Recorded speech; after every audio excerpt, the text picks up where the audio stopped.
All right, so it looks like all of my presenters are here, and we've got a handful of attendees, thanks to those of you who have introduced yourselves.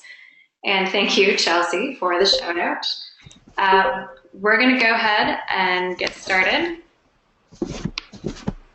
And let's make sure that we have microphones muted so that we don't have too many people talking over each other here. All right, so thanks for joining the NAFSA webinar. We have Doing More with Less. So this is career integration tips and best practices for IE professionals. Looks like we're hitting our limit here. So this webinar will probably go for about 40 minutes, and we've got several presenters on here today, so I'm going to go ahead and let them introduce themselves. And we'll get started.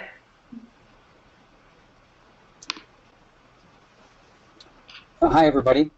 My name is Marty Tillman, and I'll present first. I am currently president of an international consulting practice I've called Global Career Compass. A few years ago, I retired as Associate Director of Career Services at Johns Hopkins University's School of Advanced International Studies here in DC. I've been in the field a very long time. I'm very active in education abroad, mostly in the experiential side of cross-cultural learning. And I've been very active within many of the knowledge communities, and currently I consult on campuses in the United States and overseas. Hi everyone, my name is Mandy Brookins Blinn. I'm the Assistant Dean of Experiential Learning at DePauw University. That's my new title, so I'm getting used to it. I've been in the field of international education since about 2000, and I have experience at both small liberal arts colleges and then also Research One institutions. I've been at DePauw University for about 9 years, working with all forms of education abroad, including faculty-led, short-term programs, pre-college programs, and then the traditional semester or longer study abroad. Hi everybody, my name is Rachael Criso, and I'm the Director of Global Opportunities, which is International Internships here at the University of Michigan. I've been in this role for 4 years as it stands now, but I've actually been placing students in internships for the past 15 years. We work pretty much all over the world on most continents, not quite all, and we place approximately 130 students each year in international internships. And then we also do some quite a bit of support programming around those with career preparation and internship preparation itself. And I'd also like to recognize Karen Usry, who is on the call with us today as well. She's been instrumental in organizing everyone here and getting this presentation put together today. So we're very excited to have her helping out with the subcommittee. As you probably know, this is organized by the Work Intern Volunteer Research Abroad Subcommittee for NAFSA. As we go along, I'd ask you if you have any questions, go ahead and put them in the chat box, and we'll be sure to facilitate a Q&A at the end here. So we are going to go ahead and get started. The objectives for today, just so you know what we're getting into here, we do want to go ahead and review some of the current trends about career integration in IE. We're also going to go ahead and highlight some of the best practices that we've found in career integration at different institutions around the country. And we're going to look through some of the existing strategies that we hope are easy to adopt and resources that can benefit kind of a broad range of organizations and also institutions.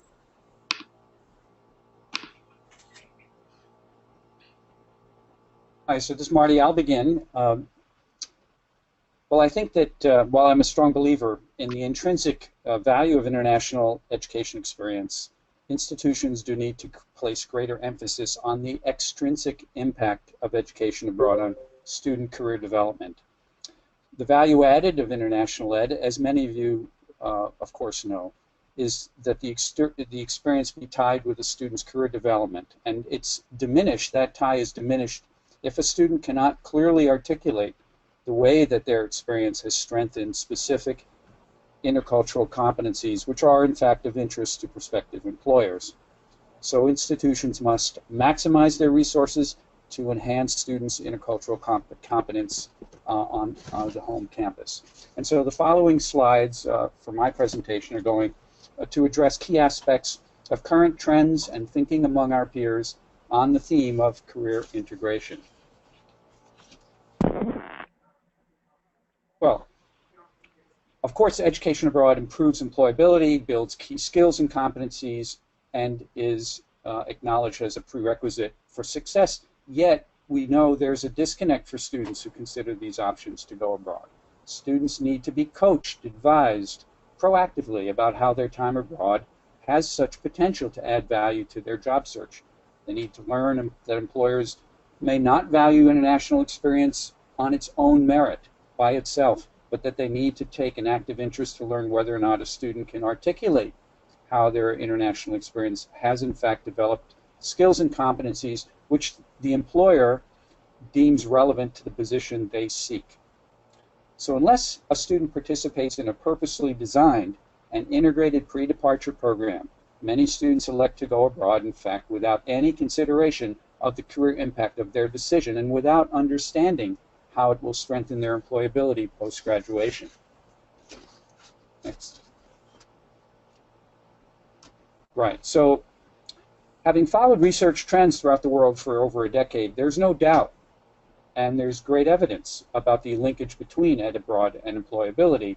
However, the linkage becomes a reality in the mind of students only when there's a robust and intentionally designed advising practice in which students are introduced to the facts and the possibilities awaiting them as a result of their decision to go abroad. And this is especially important in relation to informing students about expectations of employers in all sectors, not just the private sector, when they see that a student has international experience on their resume or their LinkedIn profile.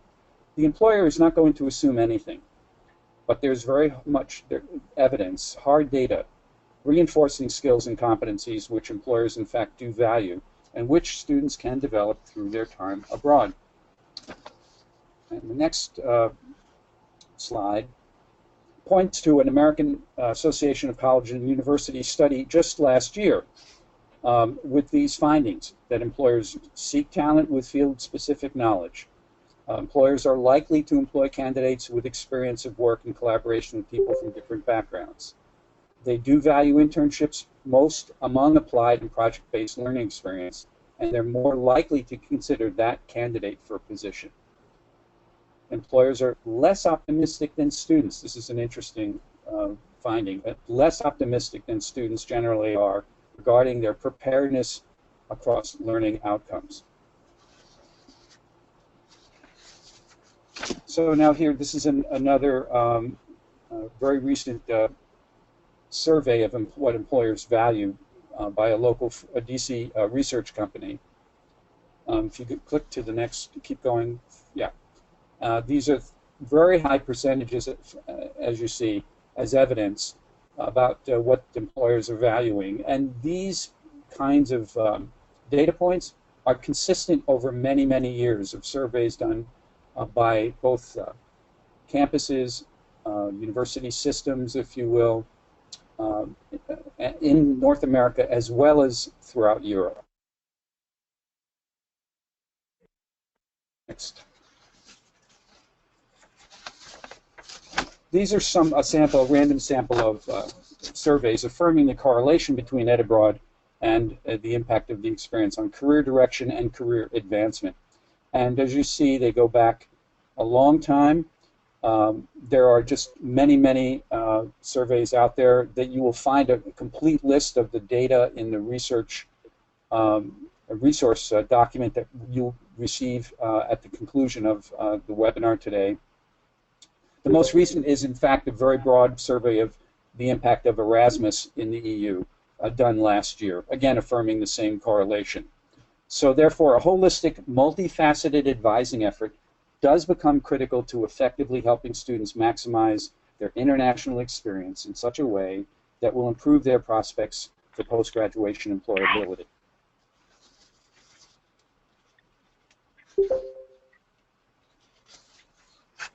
Next one. These are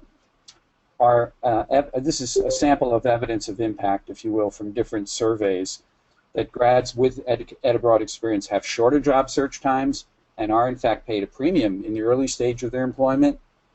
That grads with that experience are more likely promoted, advancing faster in their career, And in a survey in 2009, 74% said that the experience, in fact, influenced their career direction. So generally, again, you find a whole broad swath of surveys and hard research that's been done about what we're going to discuss today. And my last slide is this, which is a sort of a diagrammatic representation, if you will, of what all of us believe is essential here to build the bridge between the campus offices that are engaged directly with students and the bridge that's to be made between the experience they're having internationally and the needs of employers. And I'll stop there and we'll move on. All right, thank you so much, Marty. Thanks for really giving us a clear and concise kind of lay of the land of the current trends in career integration of education abroad, and also for referencing so many studies there. For all of you who are hearing that information and seeing those numbers, just please be reminded that we'll be sending out a quick resource guide that does have a lot of those resources referenced so you can look at them in greater depth. But now we're going to move on to have Mandy Brookins Blinn speak a little bit about what her university, DePauw University, is doing to align the rhetoric and practice on campus. All right, thank you very much. So I'm going to be talking a little bit about the Hubbard Center for Student Engagement. It is a center in the university that was established in 2010 with the goal of aligning experiential learning programs in one location. The original iteration actually included career services, study abroad, and service learning. Unfortunately, service learning moved back to its old home, but we still collaborate quite regularly on some integrated programming models. But really the idea was to give students a one-stop shop to start thinking about how their liberal arts education here at DePauw translated into real-world experiences. So our mission statement, you can see there, it says the Hubbard Center supports students by facilitating the learning and connections that allow students to grow through applied experiences. We also use the tagline, Discover, Prepare, and Connect, where Discover is finding those things that they're really passionate about through critical reflection and just experimentation. Prepare as far as putting together all that stuff that they're doing outside of the classroom on their resume and starting to craft cover letters and personal statements. And then finally connect through networking. DePauw likes to hold itself up as a very highly networked campus, and it's very true. Our students are very good at making positive social connections. So we do find that our alumni are really excited to engage with their students as they start planning their postgraduate experiences.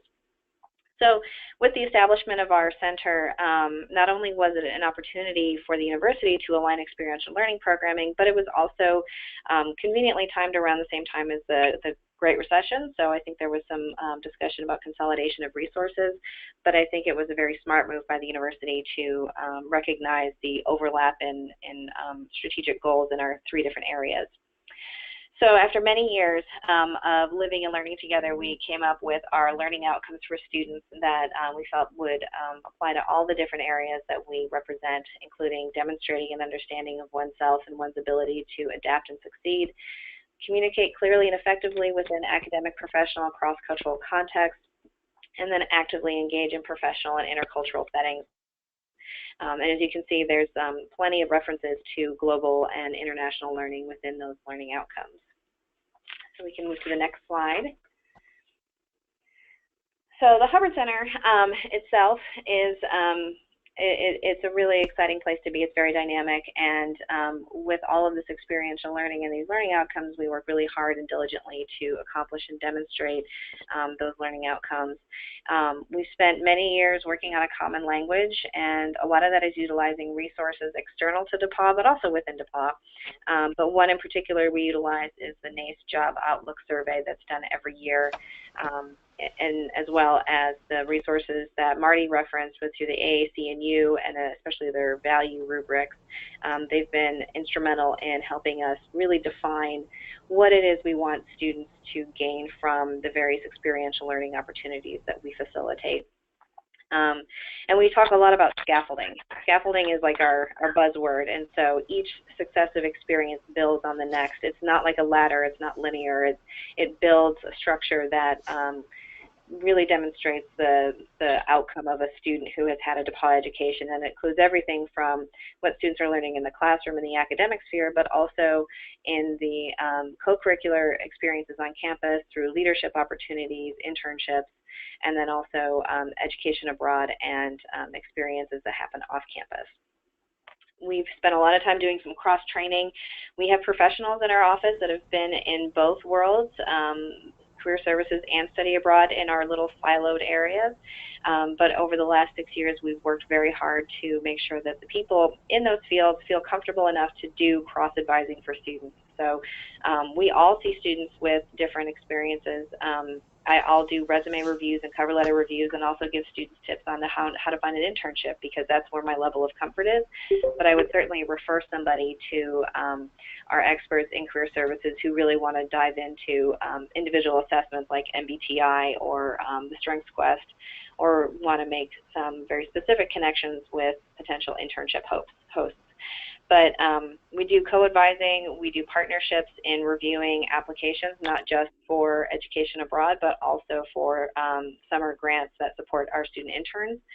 And then we also have a very collaborative, integrated peer advisor model where peer advisors are not just study abroad peer advisors or career peer advisors, but they do both. And they have a base level knowledge that they can do at least some intake advising and then make appropriate referrals. We have some integrated programming models, which include working on developing an international internship program, which is in the works. We do pre-departure orientations for both study abroad and internship preparation, and I know that the internship team, that they've basically copied and pasted our study abroad pre-departure orientation, but adding a little bit more of the career language that goes into that. So there's some great cross-functional programming that happens there. And then also when we have events like the career fair, we will bring in, take advantage of the alumni who are participating in that career fair, who we know have studied abroad, and we will put together some panels to put together a pre-departure orientation and also returnee event for them to talk about their career paths and how study abroad may have influenced those career paths as far as skill development or knowledge-based development. We will also work with some relatively distinguished alumni who have long careers, and they will also take informational interviews with students and deliberately ask them about their study abroad experiences and what they plan to do with that. And that's been great, not only for our office, but also for the Alumni Engagement Office and development as they work to identify potential prospects to support programs that are operated through the Hubbard Center. We work with students on goal setting, particularly as it relates to their application prompt. We ask them to identify at least 2 academic and 1 professional goal as part of their off-campus study goals, and then also submit a resume as part of that application. Reflection is a big part of what we do, and a lot of our conversations revolve around identify the skills that you want to achieve and be able to demonstrate to potential employers, and what experiences, including study abroad, help you achieve those goals. We've got pretty decent buy-in here. We're pretty lucky. Our university president is a big supporter of the Hubbard Center for Student Engagement, the development office, the board of trustees, alumni, and academic departments, particularly departments that you wouldn't traditionally find in a career services type mindset, but our English department, computer science, and psychology have all been very engaged in putting together programs or encouraging their students to come through here to talk about education abroad and careers and how the two intersect. We've been working very diligently to collect data to kind of cross-reference what students are doing and what the outcomes of those experiences are. We keep our advising notes all in one place, so I can reference some of my career colleagues and see what they've talked about with a particular student as it relates to their career paths, and then reiterate that with the student as they're planning their semester abroad. And then we really focus on those student narratives because everyone loves a good story. We identify those stories that really highlight that scaffolding concept where a student may have started out through service learning, really identifying an interest in community service, for being a religious studies major, interested in learning more about how religion and culture intersect, and then through the lens of community engagement and service, then doing a semester study abroad in India, and then finally finding an opportunity to be a Fulbright. And we'll talk about those narratives with students and parents, alumni, and then also friends of the institution to reinforce the concept of this is not just a one-off time to go traveling through Italy. This is an opportunity to really figure out what the long-term plan is and how to articulate that plan to a variety of audiences. Hello. So we can go on to the next slide. And the Hubbard Center would not exist if it weren't for a very strong cross-collaborative effort. We work very hard in engaging academic departments, meeting with prospective majors. We'll put together informational sessions for current majors and prospective majors that highlight, you want to study abroad? Great. Let's talk about what it means to study abroad with a psychology major, what programs are well suited to you as far as your course structures, but also as far as opportunities to gain a deeper understanding of the field that you're entering. We're with department faculty to reiterate the language, the common language that we utilize as far scaffolding, and we're working on developing credit-bearing internship programs that highlight opportunities for international internships. We'll also identify programs that meet our goals or meet the goals of the academic departments. So a great example would be one of our partnerships with the Danish Institute for Study Abroad. They have a really strong psychology department, so we will work with our psychology faculty to ensure a seamless transition. And then same thing with the School for Field Studies and Environmental Studies, or programs that have embedded internship models and align that with academic departments that value the internship experience for credit. We'll do a lot of cross-division programming. Sophomore Institute is kind of our marquee program where we talk to students at the sophomore year, at the very start of the sophomore year, as far as making intentional decisions. What decisions do they need to make this year that will influence their next step or even beyond? So they're considering declaring their major, they're deciding what types of internships they want to do, and then also where they want to study abroad during their junior year. So we'll bring in alumni and prominent people around campus to reinforce the message that this is a time to really think about what it is you want to do with your next 5, 10, 15 years. It doesn't have to be that scary, but let's think about what is going to provide the most value to you. You don't have to join every single club on campus, but maybe you identify where your passions are and then start really diving deep into those areas. So we talk a lot about intentional choice and goal setting. And then we also have our brand new class dean model where we've got a first-year class dean, a sophomore junior class dean, and a senior class dean where they will be developing programming in conjunction with us to align with the 4-year plan and identify the specific needs of each class year. And then we, again, institutional buy-in and support. We've got a really good partner in our financial offices where they have worked with us very closely in identifying financial policy that allows for access as far as allowing financial aid to travel, reducing off-campus study fees, reducing barriers for students so that any student who wants to participate in experiential learning can do so. And then also curriculum integration. As I mentioned, we've got some very strong partners in academic departments that can reinforce our messaging about scaffolding. And we can go to the next slide. So pre-departure, I really think of pre-departure as it starts with their first day on campus. So through first-year orientation and our first-year seminar liaison program, the Hubbard Center team is out and about and connecting with students and peer mentors to talk about, okay, you're here, well, let's talk about the next 4 years, and where does the study abroad fit in for you, and how does that align with your long-term goals? Again, we do the Sophomore Institute with intentional choice making. We integrate that program and others with topics that really highlight the skills and impact of off-campus study, so utilizing those NACE job outlook surveys. The IAS alumni survey has been great for us too, and really reinforcing the long-term value of education abroad. Career fair and alumni paneling. We also do a graduate school fair with our colleagues over in the class dean's office, and our peer advisors are trained to discuss career goals in conjunction with study abroad. And we also have a course that we teach during our winter term called Becoming My Own Career Expert, and there's a specific unit in that course where our study abroad people come in and talk about the value of study abroad and how it will impact their long-term planning. Basically, the pre-departure model is to lay the groundwork for what Marty mentioned as far as articulating the skill development that they're getting on their off-campus study. They haven't gone yet, but we want to start laying that language early on in the process. And next slide.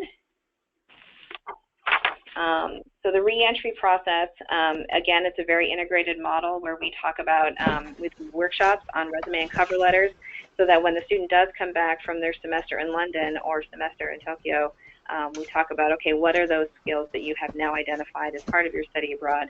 Not talking about how great it was or how amazing it was, but what did you actually accomplish while you were there, and what can you demonstrate as a skill that you developed?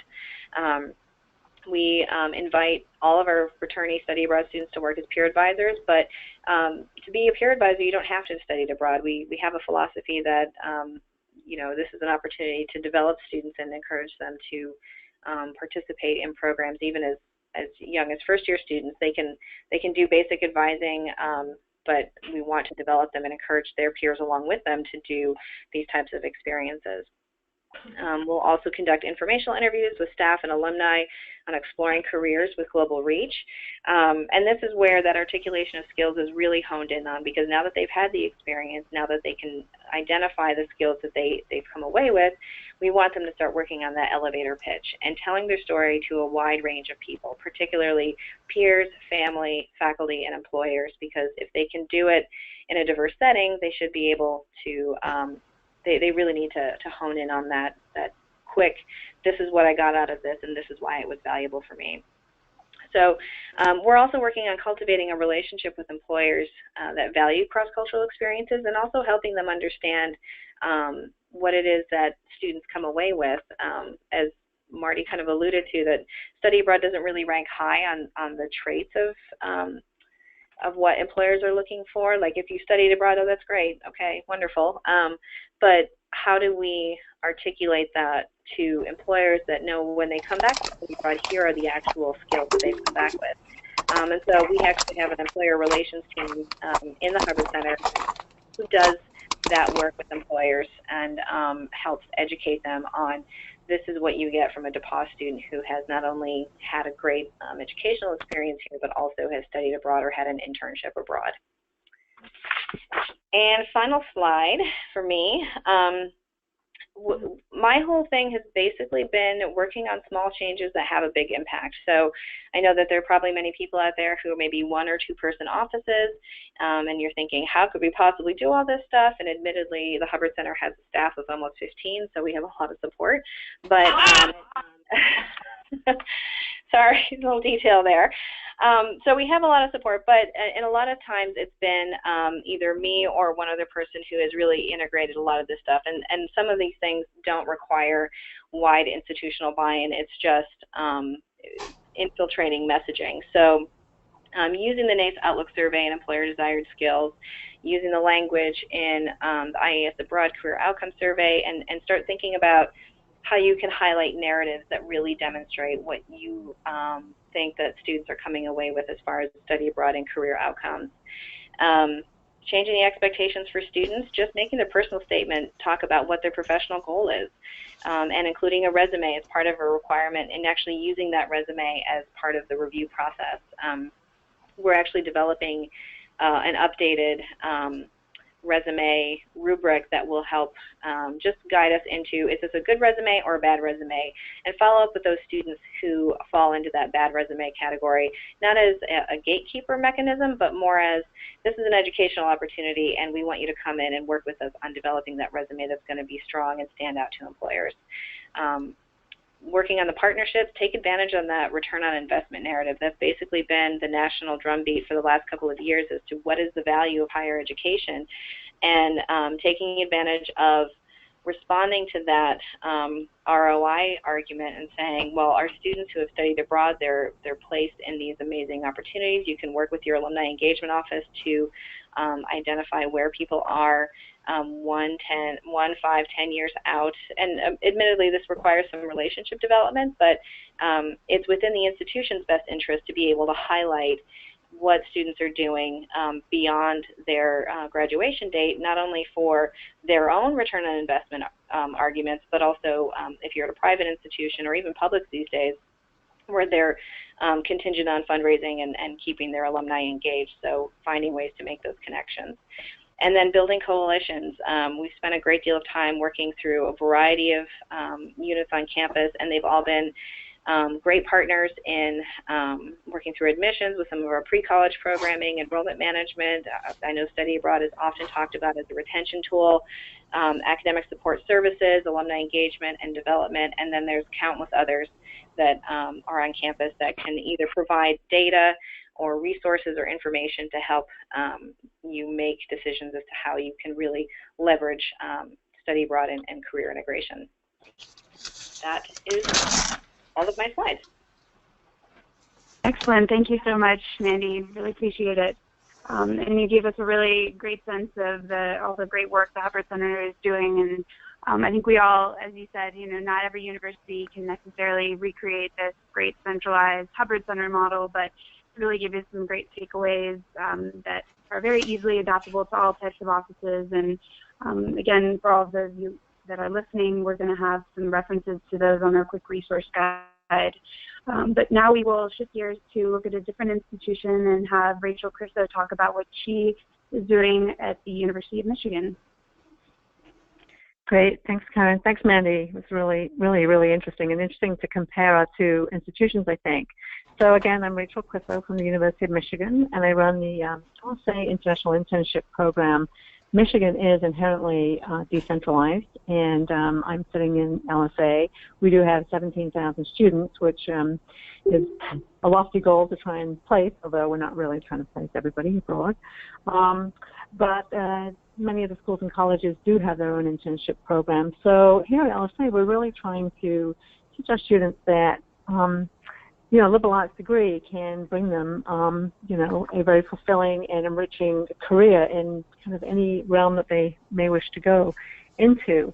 And so part of that kind of general messaging, which is throughout the center here, is aimed towards international and the kinds of experiences that students can have while they're abroad, and how they can relate, as both Marty and Mandy have said, how they can relate to their academics, and they should feel it is part of their education, it's part of their career path, and they should really make the most of it in terms of their own narrative. So again, I've been doing this within LSA specifically since 2012, although much longer overall within the university. So moving on to the nice lady sitting on the rock slide.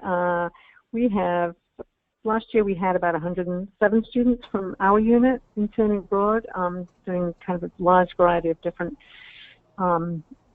activities, from kind of banking in the UK to working with orphans in Peru and kind of everything in between. We do also place a few other students, as you can see, from other schools and colleges across the campus, and the reason we do that, whereas we want to really support our LSA students, LSA Literature, Science and the Arts, we do also want to make sure that we are fulfilling our promise towards our alumni. Many of these positions are alumni hosted, and sometimes we'll have an alum who says, I really want a kid doing X, who's studying X, who has this kind of experience. I really need an engineer. So we do collaborate with all schools and colleges across campus in order to be able to fulfill those expectations of our alumni. So shooting down, how to pay for this fantastic experience. Obviously, these experiences are very expensive. They're very costly, not only inherently. students have to get where they're going. They have to live there, but also in kind of loss of income. During the summer, many students are slated to work so that they have funds for the following year. We are able to give students up to $5,000 for their summer internships, and part of their budget can include lost income, if you like, during the summer, some money that they would have made. But they do have to write a pretty stringent budget, and as I say, we can get them up to $5,000. Should their internship cost more than that, there are other places on campus where they can go and look for funds, lots and lots of different funding opportunities. And these are made possible, by the way, in most part by our international alumni. Well, international alumni and alumni in the UK, in the US. We have a strong development team within LSA that has made a priority of internships and international internships, being able to send any student that is eligible and receives an internship, being able to send them abroad. Moving on to credit. Credit, I think, has gained momentum over the last 5 to 10 years. Having credit for your internship, or I should say for the academic work surrounding an internship, preparation, work done once they're on site, and then also kind of recap work when they get back on campus. Legitimizes in many ways what they're doing. It also allows students to have their internship on physically on their transcript, which I think is important. And also I think just for within the student and their own thoughts about what they're doing, if they're earning credit, then they're really moving along in their education, and it is part of their education. So we give them a few different options. The first one, this UC, that just stands for University Course, is a 1 credit, and this is for any student within LSA who completes an internship, and it may not be in the summer. This can also be during the semester. There are criteria, hours per week worked. It can be paid or unpaid. It doesn't really matter, but they do have to fulfill the academic component throughout. Then we have language-specific credits. As you can see, there's 2 there, one for French and one for Spanish. This is more credit, obviously. All the work that the students do pre, during, and post is in the target language. And they do write a pretty hefty paper upon return in that language, and they also give a presentation to prospective, interns, future possible interns, once they get back. And they blog weekly in the sign language as well. And then there's one other credit on the next slide, credit for internship preparation.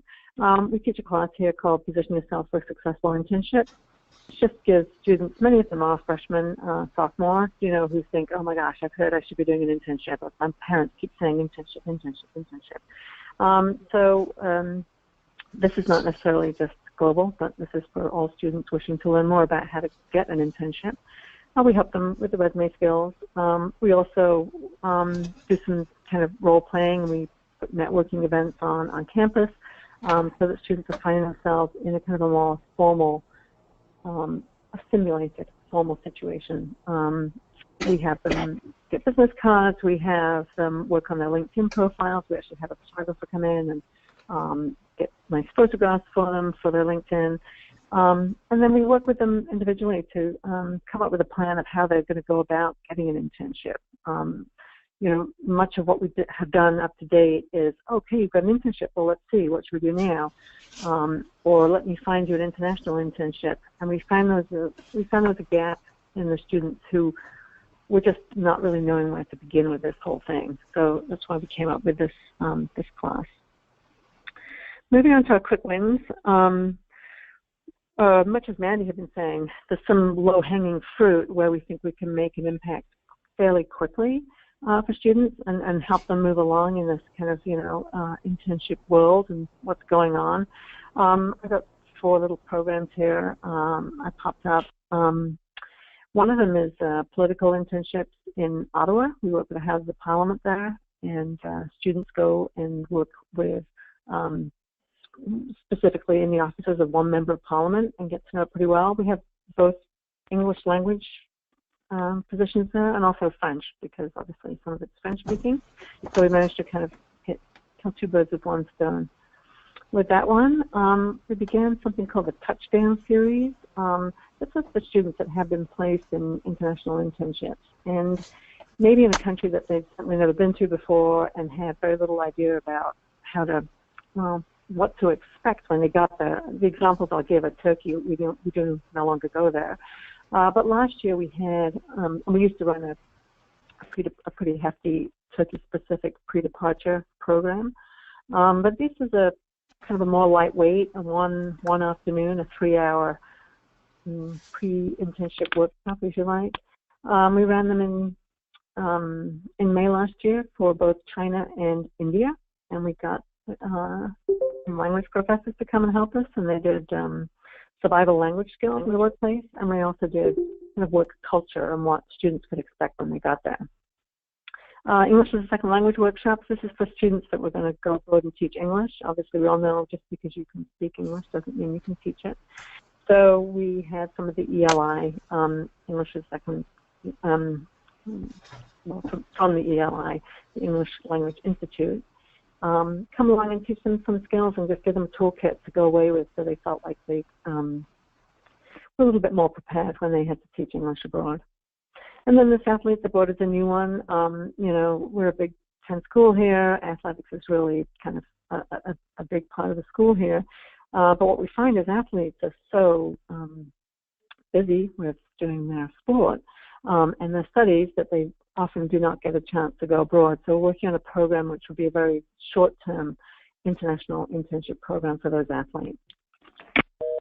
And so skipping down a little bit further, student engagement. I think both Marty and Mandy have talked about this and how important it is for a student to hear from another student just what working abroad can mean and what it can do for your career path.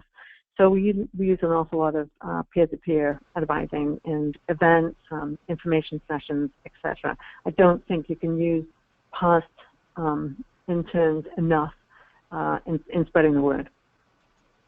And then our alumni, as I mentioned, they are extremely generous with their resources, not only their checkbook, but also in hosting interns. And I think it can be a very meaningful way to give back to your alma mater by hosting an intern and mentoring somebody. And it's a two-way street, obviously. It can be very strong on both sides. We do this in the U.S., and we also do it abroad. And it can lead to a job. Oftentimes, the alum will enjoy working with the student so much that they may even end up offering them a full-time position upon graduation. And that's what I have for now. So I think Marty's going to run us through the recap.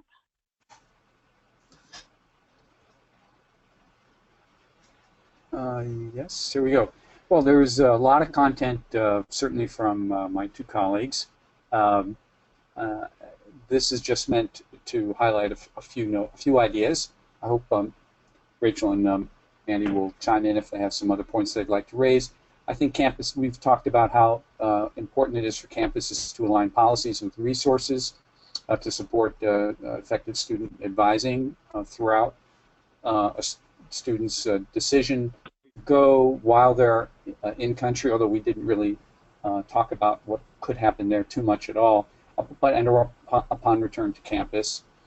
Purposeful cross-campus collaboration and how that reinforces the idea of career integration in messaging to students. I think certainly nothing demonstrates more effectively the campus's commitment to international education for its students than to have a strong collaborative set of voices across all of the student affairs offices, certainly within departments, amongst the faculty, that if they're all seen to be on the same page, it's really a strong message to students.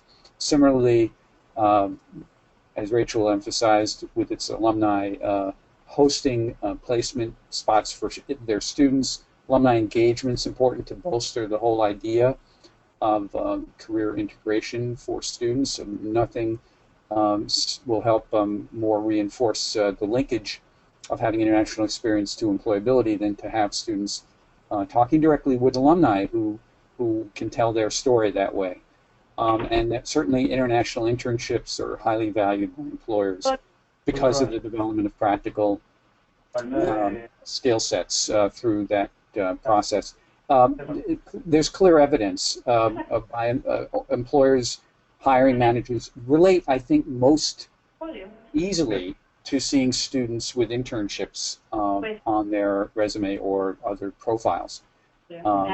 And a lot of the data points here, a lot of the work I've done, which is freely accessible online, will be available to all of you on the call through the resource guide that will come in an email to you at a later time. Rachael, Mandy, do you want to chime in with some other points?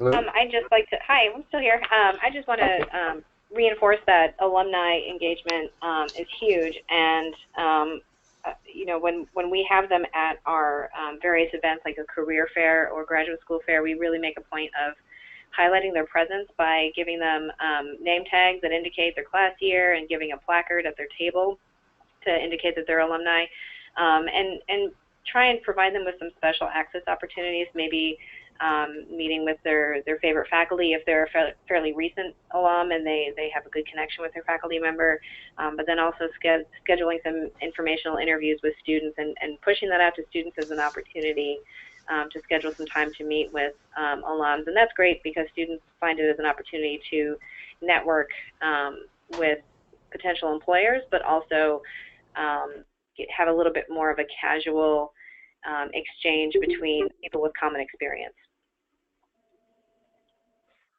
Yes, I agree. Again, this is Rachael. And I wanted to say that the fact that international internships are highly valued by employers, I think it's true from the practical skills that they do develop while they're doing that. But I also believe that when a student is sitting in an interview, having the story of interning abroad is a very powerful one. It's a very different one. It's a very unique one. So having done that, I think it makes a student stand out and have a real story to tell. Okay, and I think we're going to go ahead and move to some questions. You'll notice we're having some fun with the technology, so if you're not a presenter, please go ahead and mute your line. We've had some questions here below, so I'm going to go ahead and facilitate these.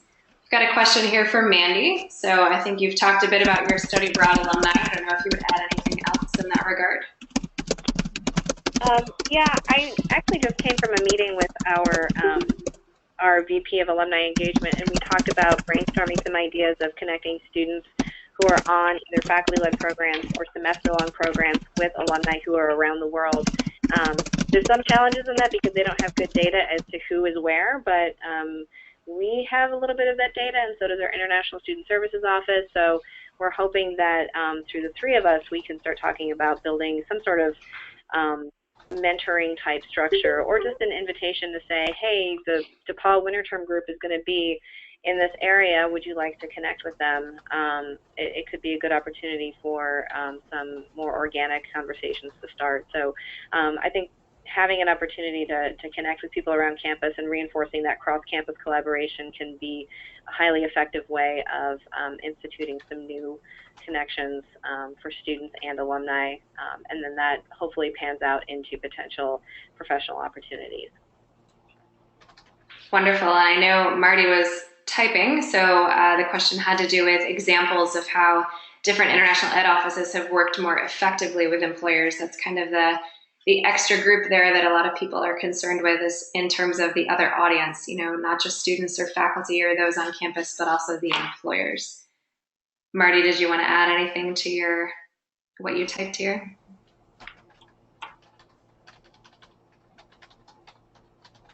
All right, I'm just going to read what he wrote. So the best thing being that a strong relationship with the career offices staff with an employer network is the most effective.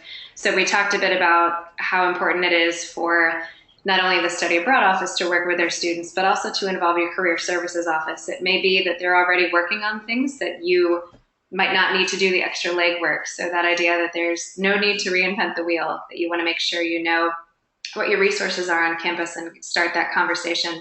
I would also add to that that the advancement office on campus can also be a very good addition. Rachael touched briefly on some of the costs associated with interning abroad. And again, it may be that advancement is looking for a new project, or they may already be speaking to alumni who are internationally minded. So it's important to make sure that your own office and you as an international educator are also reaching out to your advancement office on campus. If I could just add on to that, the point here from my own years of outreach on campus and talking quite a lot with career offices, the issue here on most campuses, of course, is if you're hired to work in career services, you need not necessarily show on your resume that you've had any international experience at all. It's not necessarily a hiring criteria in that side of student affairs, as it is obviously in the study abroad office or anywhere in the international ed side.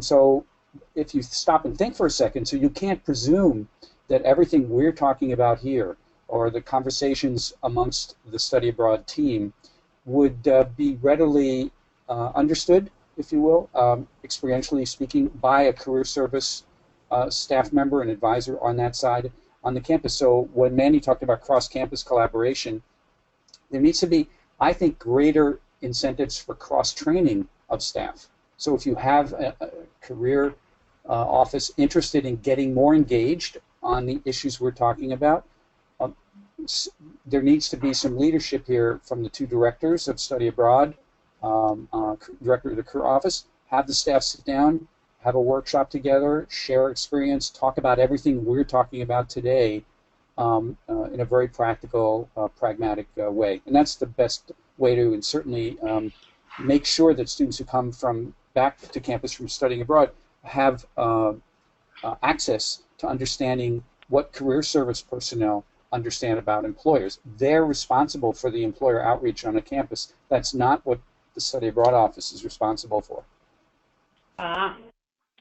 Very good points. Okay, so we've got a question for Rachael. So knowing that you are specifically focused on a school at Michigan, can you speak a bit to how the larger university incorporates career messaging to students that are studying abroad? How do you communicate that message to students who may not be taking advantage of an internship?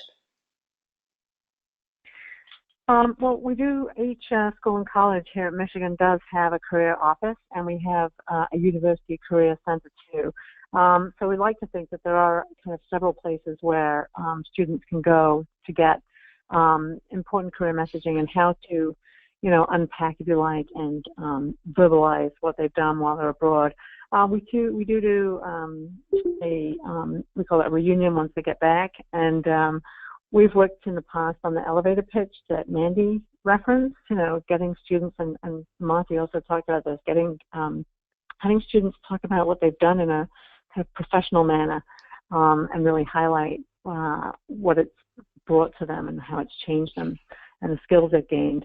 And we're going to try something new this year. I don't know what you guys think about this. I don't know if you've heard of the 9 Whys. Has anybody heard of that? And that's WHY. And it's where you begin questioning somebody. You go off in pairs and you say, well, why did you work abroad this year? And they respond, and, you know, oh, that's interesting. Well, why is that important to you? Oh, okay. And what does that really mean to you? You know, anyway, you kind of do this. You're supposed to do it 9 times, believe it or not. And we're hoping that in the end that they'll start to really kind of begin thinking about what they did there, and why they did it, what their motivation was, and what they learned from it, what they brought home, and kind of things that they probably haven't articulated or even thought through perhaps yet. So anyway, that's kind of our new little project on that. But as I mentioned, career messaging, there are lots of units on campus where students can go. We specifically work with those that are coming back from interning abroad. Great. I'm going to direct our next question to from Louisa, to Mandy. So this has to do with whether or not you speak to students specifically about skills that are gained from study abroad for jobs. Yes, we spend a great deal of time talking about it from that pre-departure concept from that first year that they're here on campus. And we really reference the NACE Job Outlook survey that comes out every year, which will also be on the resources that are sent out to everybody. And some of the top things that come out every year are problem solving, ability to communicate across cultures, whether that be in a foreign language or not, ability to work in teams, work with an ambiguity, be a self-starter, and then maybe even some technical knowledge depending on what they've done. But we try and highlight at least the top 5 that NACE puts out. They usually align very well with the outcomes the research has shown study abroad students come away with.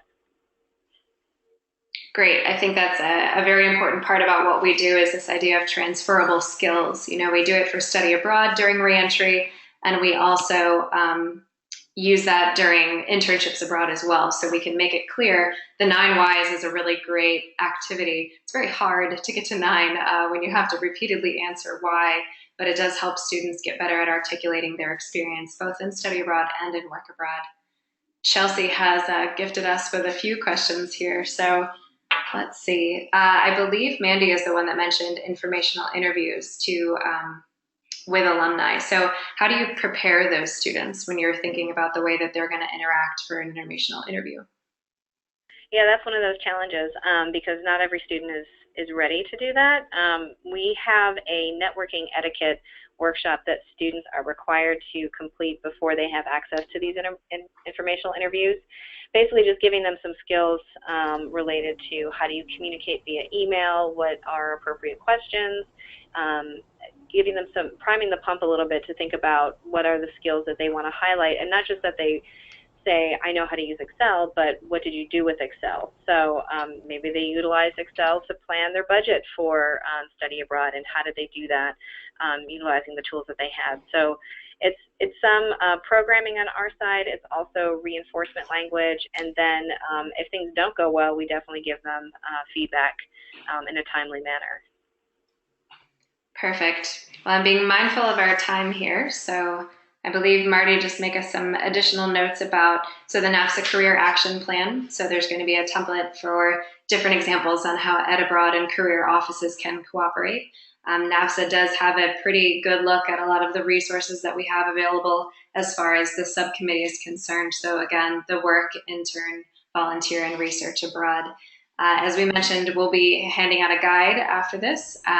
I believe the technology may be failing me, so my hope is to get it out to all of you in email, but if you do not see it, then you'll go back to the same place where you found this webinar info. The info will be shared again on Network NAFSA, so in the Ed Abroad community. And you can also email any of us directly if you don't get the information that you're looking for. So I think we are coming up on 1 o'clock here, and I know our presenters are busy people. So we will go ahead and sign off. But thanks very much for joining us today, and we appreciate you spending your lunch hour with us.